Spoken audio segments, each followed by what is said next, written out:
Looks like a Volvo practitioner. Back in the business. Yep. Back in the Volvo drift business. It's been a while. The heck was that? I don't even know. Looked like a van. A Lambo engine in that van or something? I'm coming for your 740. It's mine. Hydra Volvos on a night like this in a Lower Mainland Halloween. Woo! All right. What's up, guys? It's Drifts and Lifts here. I am back finally. So we got some cool stuff for you today. As you can see, we are at Post Case Performance here in Chilliwack, BC, my favorite tuning shop. We got my gold car, the 740 Superleggera on the dyno. For the last couple days, I have been installing a new engine into this car. If you guys have been watching the channel for a while, you obviously knew that this car had a non-turbo setup with a ported 531 head with big valves and a really crazy camshaft that we stuffed on a stock B230F bottom end. And while it was fun for a while,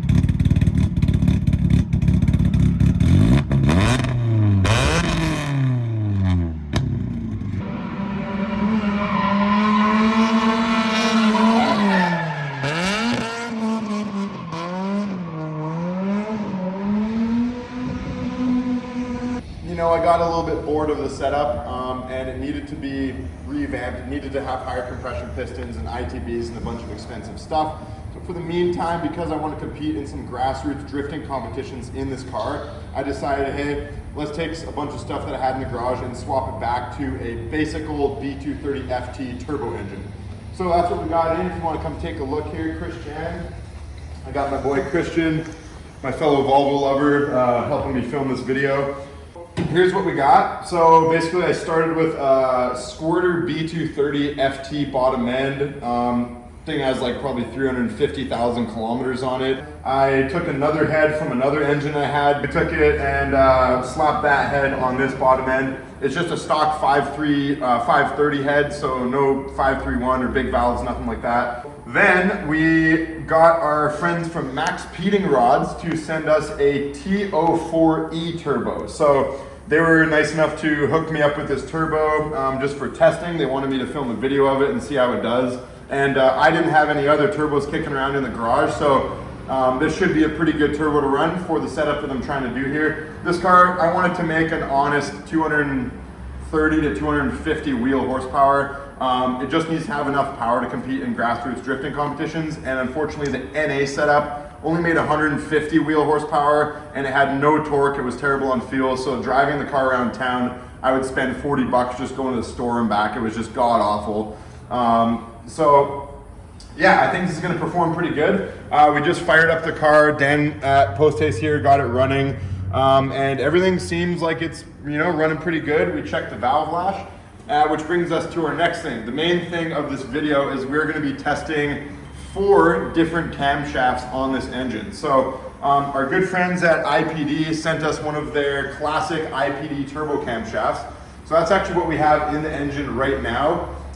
So the other cams that we're going to be comparing against the IPD turbo cam is, let's take a look. What do we got here? So here's a factory T cam. So this is a cam that would come in every single B230 FT motor all over the world.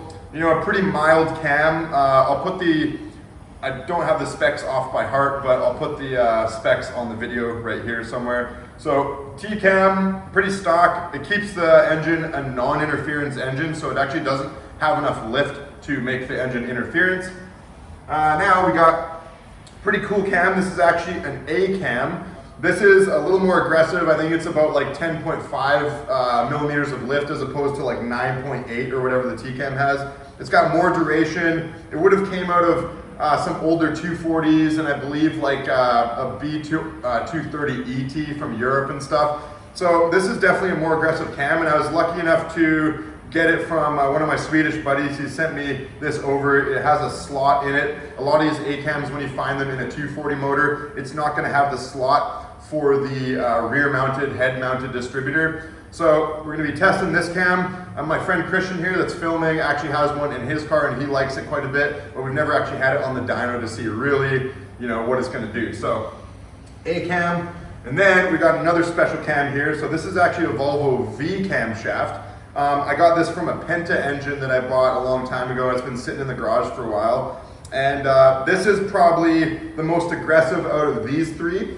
And it's very similar in spec to our IPD Performance Turbo Cam that we have in the car right now. So, you know, as I've found doing this, you know, having so many different, slightly different Volvo engine setups on the dyno, is that a bigger cam doesn't always mean better. And sometimes, you know, a more mild cam is actually gonna give you better torque, better fuel economy, and it's still gonna pull out just as good in the top of the RPM as, you know, a super aggressive cam would. Obviously, there's so many factors to this. If you have a really big turbo with not a lot of back pressure, you can get away with running a higher duration camshaft. And you know, there's a lot of things that go into it, but I want to show you guys, because this is a pretty stock basic setup that a lot of you guys would be capable of putting together. You know, stock turbo engine with a cheap Maxpeedingrods turbo. I didn't mention that these turbos you can buy for like 150 bucks off of Maxpeedingrods. So I'm actually gonna have a link in the description of this video for anybody that wants to get one of these turbos, and it'll be like a discount code. So anyways, guys, we're gonna let Dan do his magic. He's gonna get the thing started up. Yeah, then we'll start swapping cams once he gets the tune all dialed in. I'll mention right now, we're running the car on 91 octane fuel. The car is super light. As you guys know, I got this car down to like 2,350 pounds. With the turbo motor, it's gonna be a little more because we got intercooler pipes, an intercooler as well as the turbo. So there's a couple extra weighty things in the engine bay, but you know, this car's still not gonna be over like 2,400 pounds. So yeah, I'm excited to see what cam works the best. A lot of these cams you'll be able to get from the junkyard and stuff, right? And there's been times where I went to junkyards and people take the valve covers off of engines and leave them, rain gets in, and there'll be surface rust on these cams, but don't worry about it. The cam's not actually wrecked. You just take like a Scotch-Brite and this stuff comes off really easy. So I'm just gonna take a bit of time and get all this surface rust off. Don't throw a cam away because it's got surface rust on it, it's no biggie.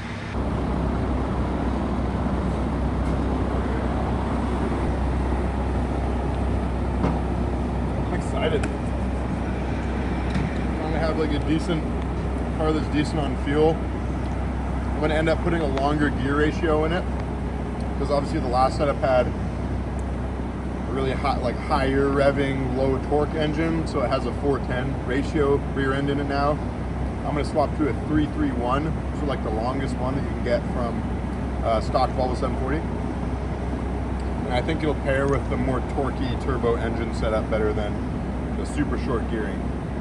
Probably gonna rev this thing to like 6,800, maybe 7,000, probably not.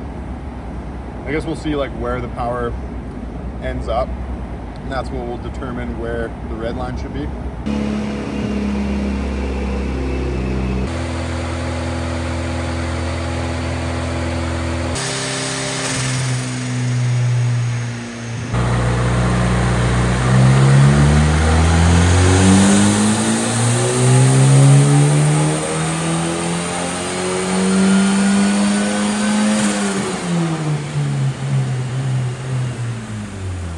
Alright guys, so Dan just finished up completing the tune on the IPD Turbo Cam because that's the first cam that I put in the engine when I put it together. So let's just do a little recap of what's going on. Car made on 11 pounds of boost, 183 wheel horsepower, and 225 foot-pounds of torque. We ended up ramping it up to 20 pounds of boost, and because we're running 91 octane pump gas, he had to take a lot of timing out to add another 10 pounds of boost. So we ended up making 222 wheel horsepower and 260 foot-pounds on 20 pounds of boost with the 91 octane on this setup. As of right now, the Maxpeedingrods turbo is doing great. I don't know if I mentioned to you guys, these turbos, when you get them in the box, they come with a screw-in, like a thread-in restrictor that you can install. I ended up looking up a lot online before I installed this, and people were saying you shouldn't run the restrictor as long as you have a big enough oil drain. So I'm running a -12 oil drain on this setup, and it seems like not running the restrictor was the way to go because I don't see any turbo smoke. There's no smoke out the exhaust or anything, and it's holding in there really, really good, and it sounds awesome too. So overall, I'm pretty happy with this turbo. I will do an update video of this car once we get it off the dyno and we take it for a rip on another video. And we'll see how after a couple thousand kilometers of beating on the car and daily driving duties, we'll see how the turbo ends up. But honestly, I have some pretty good confidence that as long as you get the oiling right on your cheap eBay Chinese Maxpeedingrods turbos, I think it's really good bang for your buck. It seems like spending $150 on a turbo as opposed to like $1,500 on a turbo just for the name brand stuff, this could be a really good way you can cut costs on a cheap performance build. We got our cams there. I'm gonna swap to the factory T cam after this, and then the A cam, and then the V cam. I got a lot of work ahead of me. For testing purposes, guys, we're going to be leaving it at the wastegate pressure of 11 pounds of boost. The way I figured this would be good was because a lot of you guys that are deciding to put a different camshaft in your Volvos, most of you guys are gonna be on stock ECUs where you can't actually adjust the timing and the fueling. So because this car is on a standalone ECU, to make it more real world test like most of you guys would be doing, we're gonna leave it at 11 pounds of boost, and we're not gonna mess with the tune at all. So it's gonna be pretty much exactly like you had a stock ECU and you just dropped another camshaft in and you saw what happened. So if I were to guess, I'm probably gonna say the IPD turbo cam is still gonna be the best cam. On paper, it has the most aggressive specs, but I think the A cam and the V cam might perform in ways that we don't know, and it could be better. So let's see what the test says. All right guys, so IPD cam is coming out, and I think the next cam we'll try is the stock T cam, just in case this day runs out or I rip my one and only valve cover gasket that I have here, silly me, and we can only test 2 cams. I really want to see the difference between a stock T cam and this IPD cam, because the A cam and the V cam are tough to find, especially with a slot in them if you want to run them in a 740 or a 940 with the head-mounted distributor. And the IPD cam is a cam you can just go to IPD and buy off the shelf for a pretty good price. So if we can only end up getting 2 cams done today, I want to make sure that we compare IPD versus stock cam. So that's what we're going to do. And what do they make the IPD turbo cam out of? I think it's billet. Like it's from scratch? I believe so. I know it's a stock base circle. So here's the other thing I forgot to mention, guys, is when you change to an IPD cam, in the past, every time I've done that, the valve lash hasn't changed at all. So if your valve lash is okay on your stock cam, it's gonna be okay on the IPD cam. You don't gotta buy like a shim kit and mess around with all that stuff. We checked the lash on this engine before we got going on this, and everything was A-okay. So.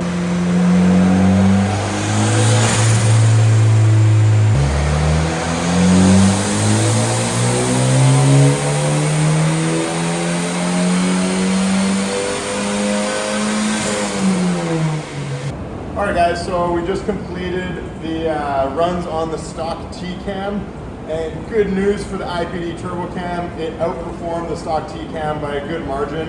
So let's take a quick look at the dyno graph here. At the end of this video, we will compare every cam on this same graph, so we can see what hits harder where. But the solid lines are IPD turbo cam, and the dotted lines are the stock T-cam. So IPD turbo cam made 12 more horsepower, and this is the exact same amount of boost, 11 PSI. It was able to make, a little bit more torque, 4 more foot-pounds, and it made it farther in the RPM, and it was able to carry that torque out a lot better. Same with the horsepower. It's basically like 10 to 15 horsepower up right from this point at 4,500 on the graph.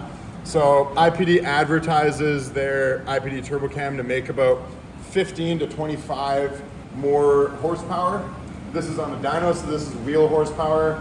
I'd say about 15 to 20 flywheel horsepower is about what we're gonna get out of it. So I'm pretty happy with that. I'm really curious to see what happens when we try out the A cam.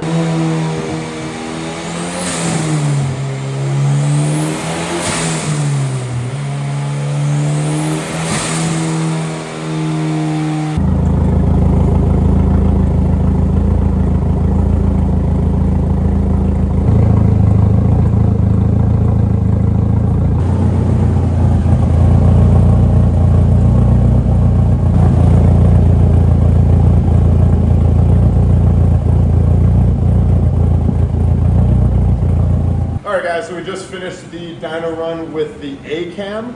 Got some interesting results. Definitely not a bad camshaft that you can just go and find in a junkyard out of an old 240. So we'll just bring you over to the graph right here. This is it compared to the T-cam. The A-cam is up 10 horsepower from the T-cam, and it looks like it lost like 3 foot-pounds of torque, and it also makes peak torque a little bit later in the RPM. But as you can see, the A-cam pulled out a lot better in the top end, and this is about a 10 horsepower difference, but as far as this area of the graph goes, that's more like a 15 horsepower difference. So all in all, pretty good cam that, you know, is a factory Volvo cam that you can find in junkyards out of old 240 Volvos. So the only thing is, when you get an A-cam from a 240, they never came in 740s unless you're in Europe, and we're talking about the B230 ET engine. Very rare engine, you won't find many of those. You'll have to get it slotted for a head mount distributor. That's the only thing. So, but you know, a lot of machine shops are competent enough to do that. So depending on what area you're in, you'll just have to call around to machine shops, bring them a stock T-cam and say, I want this exactly done, but on the A-cam. So, you know, for what they cost at junkyards, I think most junkyards charge like $40 for a camshaft. So this is a good option, I would say. So next, I'm kind of getting tired of swapping cams here, but we're gonna go one more onto our V camshaft. And the thing about the V cam is, I believe you can only find them in Volvo Penta engines. So they would have came in like AQ 151 and I think one other type of Penta engine. Yeah, the V-cam, as far as specs go of the stock camshafts that we're working with, it is the most aggressive, it has the most lift, and I think the duration's very close to the A-cam. So let's see how the V-cam compares to the IPD. So far, the IPD turbo cam is the best performing cam out of all the ones so far.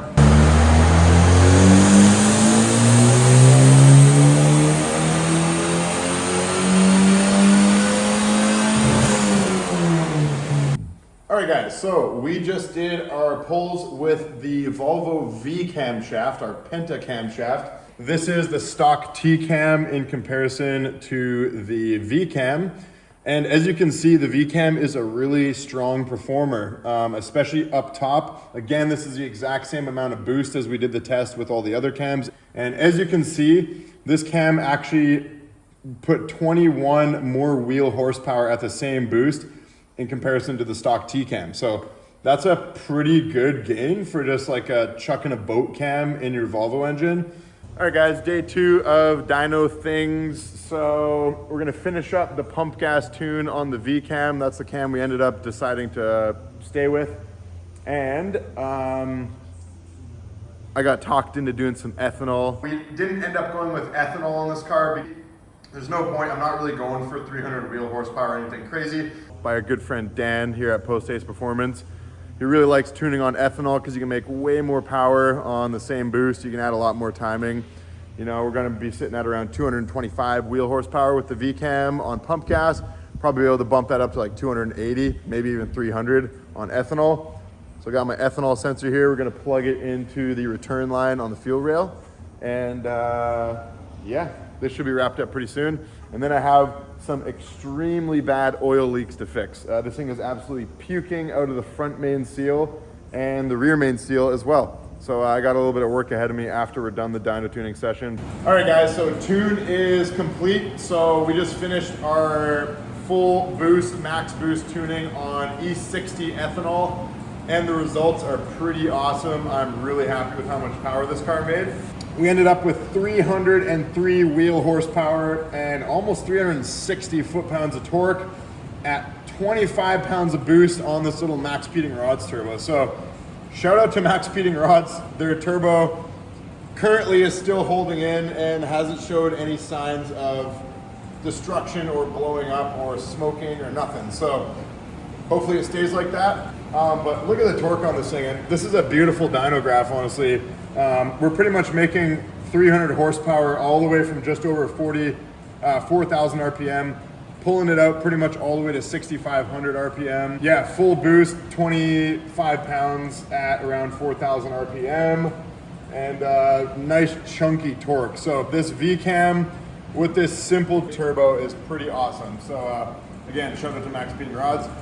Shout out to Dan at Post Haste Performance for giving me yet another tune. I think it's like the 30th time I've had a car on his dyno. So if you need any tuning work and performance stuff done, and you're in the Lower Mainland, Vancouver area, check out Post Haste Performance. I've been going here for like 10 years, and they definitely know their stuff when it comes to this sort of thing. All right, guys, so we have our graph of all the camshafts, torque and horsepower on the same graph. So we got red being stock cam, or a T-cam. We got green, our Volvo A camshaft, blue is our V cam, and black is our IPD cam. So T-cams suck the most. The only time it beat out the other cams was like before 2,500 RPM. So if you're like a grandpa driving one of these cars with stock horsepower, I do see why Volvo put the T-cam in. You know, it made it better on fuel, and it gave the power for somebody just cruising around town, low RPMs.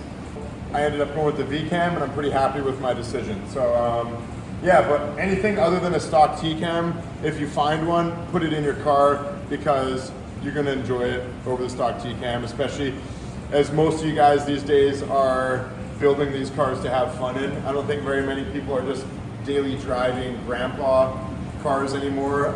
The Volvo 740 is definitely turning into more of like a fun young dude car these days. All right, guys, so that is a wrap up of today's video. Thanks for watching. Hope that gave you a little bit of insight on which cam to choose for your mild B230 FT build. Shout out to Post Haste Performance. Like I said, check them out if you need any tuning or performance work in the Fraser Valley and Vancouver area. Shout out to Maxpeedingrods for hooking us up with this turbo that did pretty darn good today. We'll have a follow-up video, you know, in the next couple weeks to see how the turbo ended up doing after a bunch of abuse and daily driving. Big shout out to IPD for sending us one of their turbo performance camshafts to try out on the dyno. And you know, hit them up if you need one of those camshafts. Definitely some good bang for your buck performance for your 740, 940, 240 Volvos. I'll catch you guys on the next one, and like and subscribe for, oh shit, what do I say?